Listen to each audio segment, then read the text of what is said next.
You know, when you sent over the sources for this week, I gotta say, the phrase powder keg kind of came to mind. Yeah, I could see that.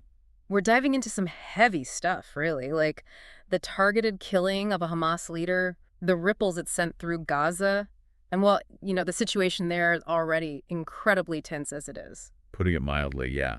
And I think what makes this particular situation so charged is the sheer, well, the scale of the conflict we're talking about here. Right, it's easy to forget sometimes with all the headlines. Exactly. This isn't something new. It's decades, right? Decades of struggle and the human cost. I mean, thousands of lives lost on both sides.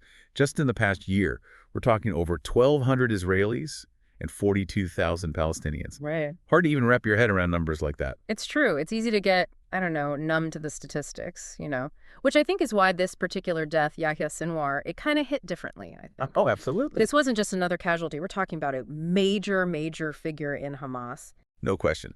This was the leader of Hamas in Gaza, and I mean, he was widely believed to be the strategist behind that just devastating attack back in October of 2023. That attack, it really shook things up, even on the international stage. Yeah, I remember that. And, you might even recall President Biden's response at the time. He called Sinwar's death a moment of justice. Now, regardless of whether you agree with that sentiment or not, I think it shows just how pivotal a figure Sinwar was considered to be. Absolutely. And, his death was seen by some, particularly in Israel, as, well, potentially being a turning point, a chance to finally, maybe shift the direction of this just seemingly endless conflict. There was definitely a wave of, well, optimism might be the right word, from certain corners, yes.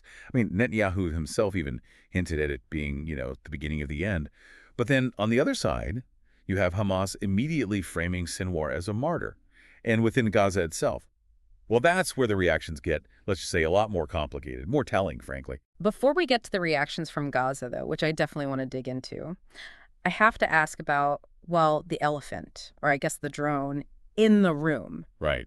That footage that the IDF released of the strike itself, I gotta be honest, even for someone like me who follows this conflict pretty closely, it was chilling. Yeah. It was striking on, I'd say, on multiple levels. First, just the fact that, we have this footage, the final moments of such a key player in such a high-stakes conflict. I mean, this is not something you see every day. Not at all. But I think what I find particularly notable, though, is the fact that the IDF actually chose to release it publicly. That decision was not made lightly. It felt deliberate, wouldn't you say? Oh, absolutely. Almost like a scene from a movie, except this was all too real. What message do you think they were trying to send by releasing that footage? Who were they speaking to? Well, I think there are a few possibilities to consider there. On the one hand, it could be a play for, intimidation. Yeah. A warning shot to, let's say, other Hamas leaders. On the other, it might be an attempt to try and sway public opinion, both within Israel but also internationally. Or, and this is entirely possible, maybe it's a combination of both. We have to remember, every action in a conflict like this, every single one is also a message.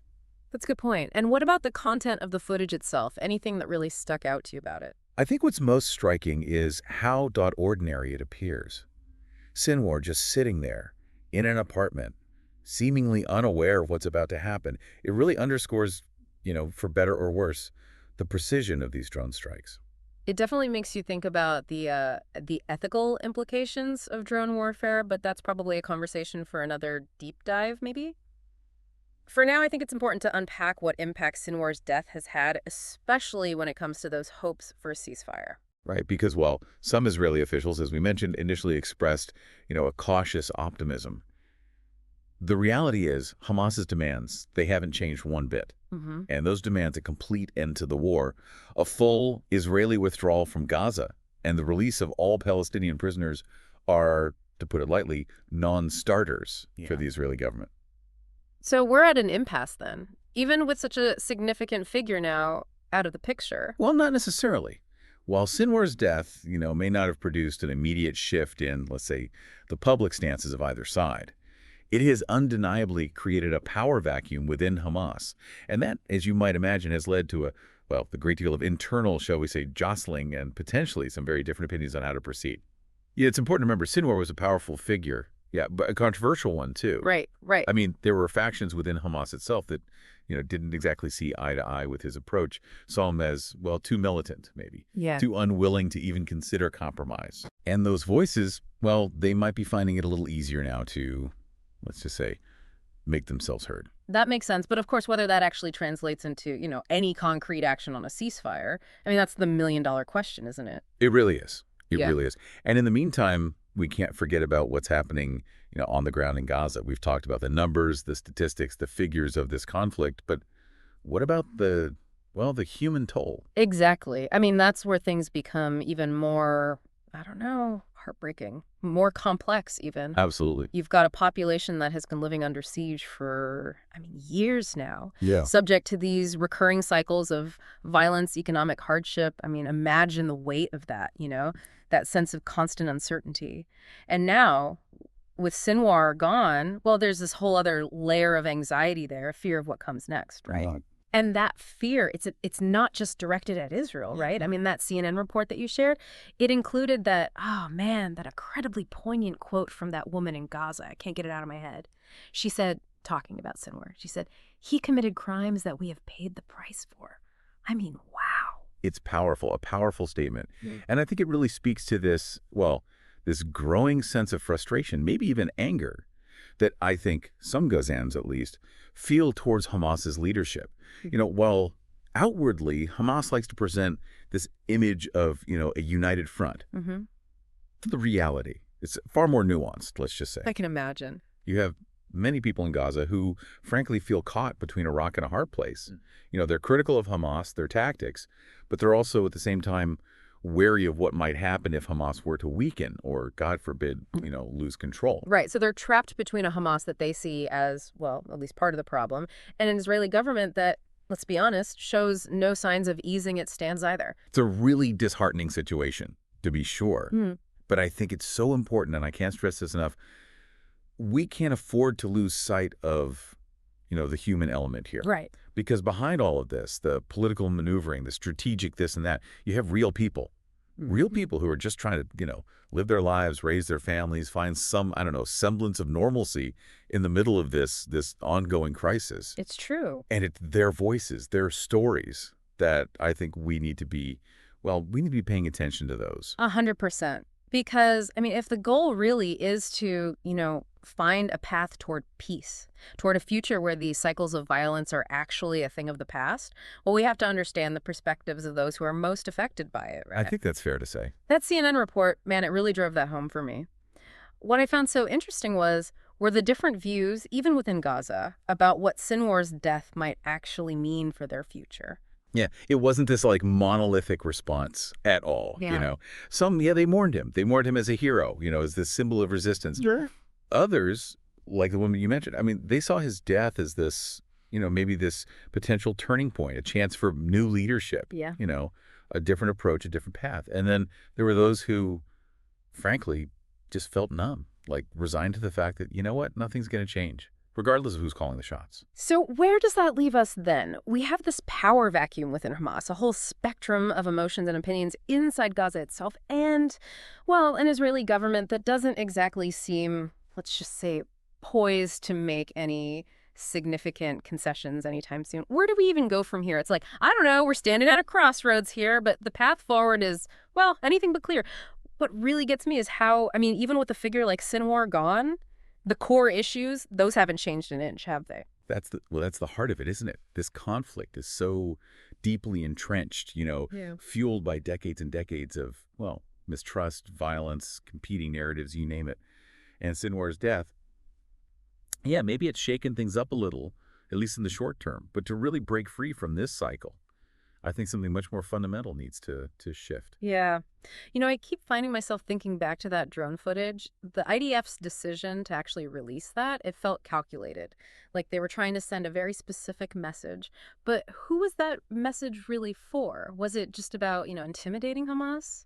Or was there something more at play there, do you think? I think what's really interesting to consider is how that footage might have, landed with people within Gaza itself. Yeah. We were just talking about the different reactions to Sinwar's death. Yeah. The grief, the anger, the just, weariness of it all. That footage, I mean, it's cold, it's precise. I have to think it probably just amplified those feelings, don't you? You think it might have even been, I don't know, designed to do that, to further kind of sow discord, to deepen those existing divides that are already there within Gaza? It's possible, for sure. We have to remember, information, it's a powerful weapon, and that's especially true in a conflict zone. By releasing that footage, the IDF could be, it could be a very deliberate attempt to try and undermine Hamas from within, to try and erode public support for their leadership. Which, if we're being honest, seemed to be, dwindling anyway. I mean, that quote from that woman in Gaza, the one about Sinwar's crimes, man, that speaks volumes. It really does. And it highlights, I think, a really, really crucial point, that the situation in Gaza, it's just far more nuanced than I think we often give it credit for. There isn't one single, Palestinian perspective. There isn't one right way to feel about Hamas, about Israel, about, the future of the region as a whole. So, I don't know, where does that leave us? With a better understanding of how complex all of this is, sure, but also with a sense of, what? Hopelessness, almost. Because, I mean, if even something as dramatic as Sinwar's death can't really seem to change the trajectory, what can? I don't think hopelessness is the answer. At least it can't be. What I think this deep dive really, really highlights is just the desperate, really, need for a new approach here, a new conversation even, one that moves beyond, these really entrenched positions, the same arguments we've been having for decades now, and actually acknowledges the very real human cost of all of this on both sides. We talked about the need to actually listen to the voices from Gaza, to really make an effort to understand their perspectives. But it can't just be about listening, can it? There has to be action too, right? Concrete steps toward a different future? 100%. And those steps, they might look very different than what we've tried in the past. Maybe it means, engaging more directly with a much wider range of voices within Gaza itself, empowering those who are already, frankly, working for peace from within. Maybe it means, maybe it means going back to the drawing board completely, reconsidering these long-held assumptions about what a resolution could even look like. The path forward, yeah, it's murky, definitely murky, but that doesn't mean it doesn't exist. It's a lot, that's for sure. And I appreciate you, navigating these, murky waters with me.